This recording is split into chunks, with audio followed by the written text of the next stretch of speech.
That's right. We had a high school. We talk about, I mean, people say that we don't have any independent schools. We had a woman who had started a school on the Lower East Side, came up to Harlem and turned it into a high school. What's her name, Kermit?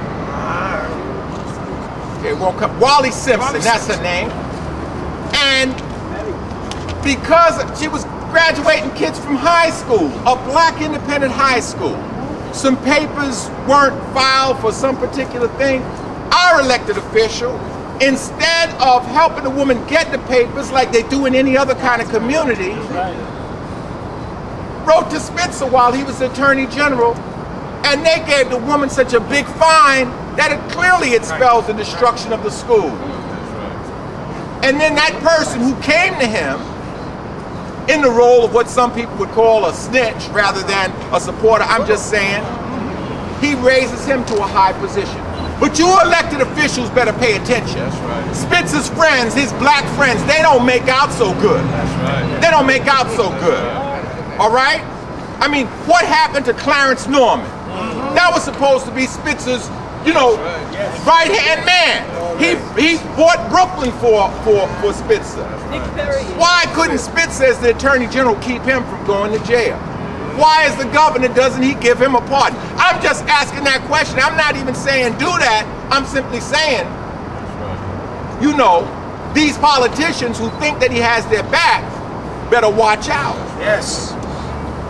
The number of corrupt things that this man has done, it just boggles me that the press gives him a free ride. Check this one out.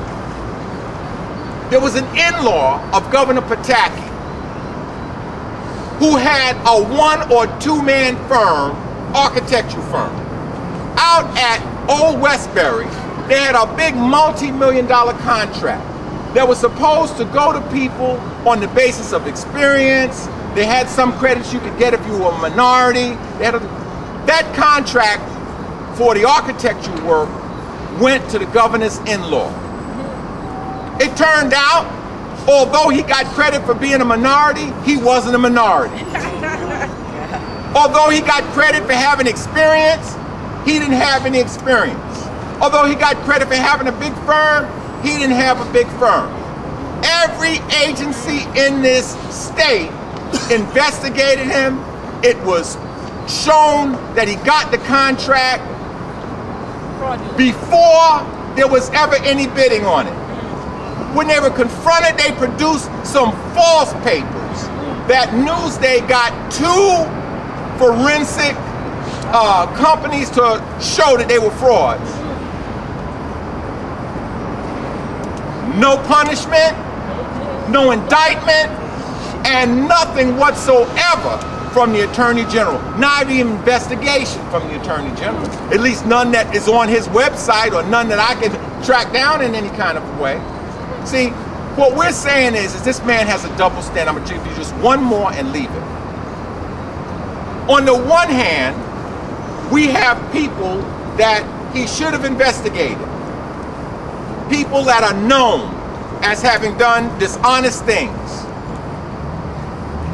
The garment district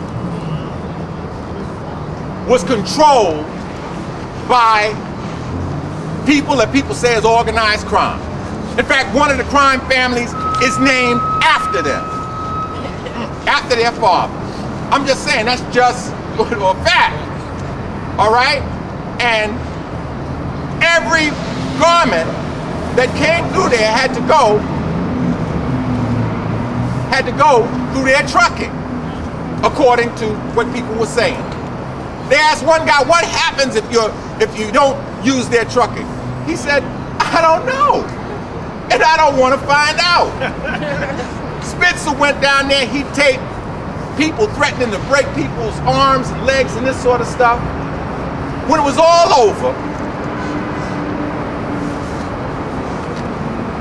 he negotiated a deal that made it where these people only got a fine. They got a fine that was a fraction of their assets. In fact, Kermit has de facto paid more in fines than they paid. People with hundreds of millions of dollars worth of assets, and He let them keep the property that they owned down on the Lower West Side. These are historical facts. This is the man that is now our governor.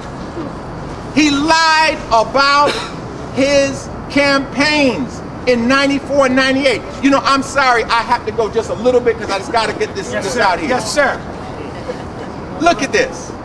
At Spitzer's website as the Attorney General, he tells you beware of charities that have names similar to other charities, okay, or that have initials similar. Why?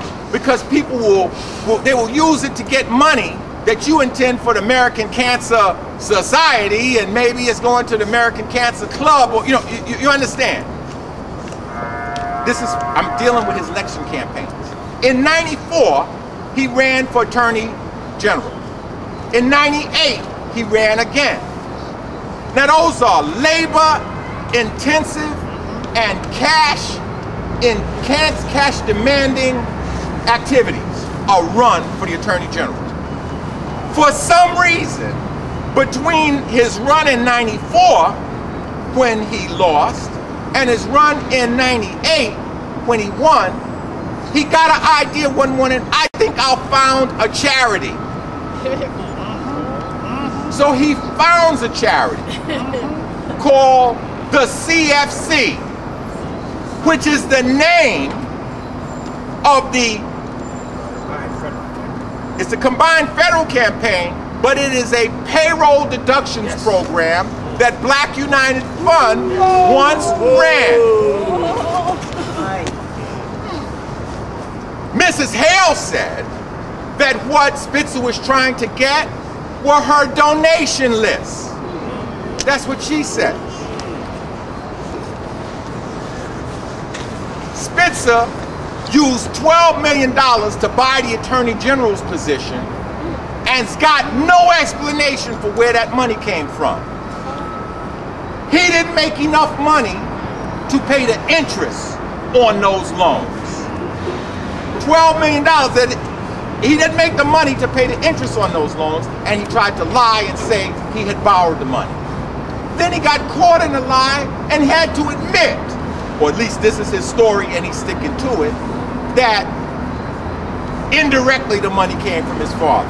He says his father gave him some apartments and that he sold the apartments. He sold 8 of the apartments for $6.1 million. That's important because that's why he doesn't give a damn about 400 people that have to pay $600 a month because he's born with a platinum spoon in his mouth where when he needs $6 million, well, I'll sell a few of the apartments in my building. Listen, that's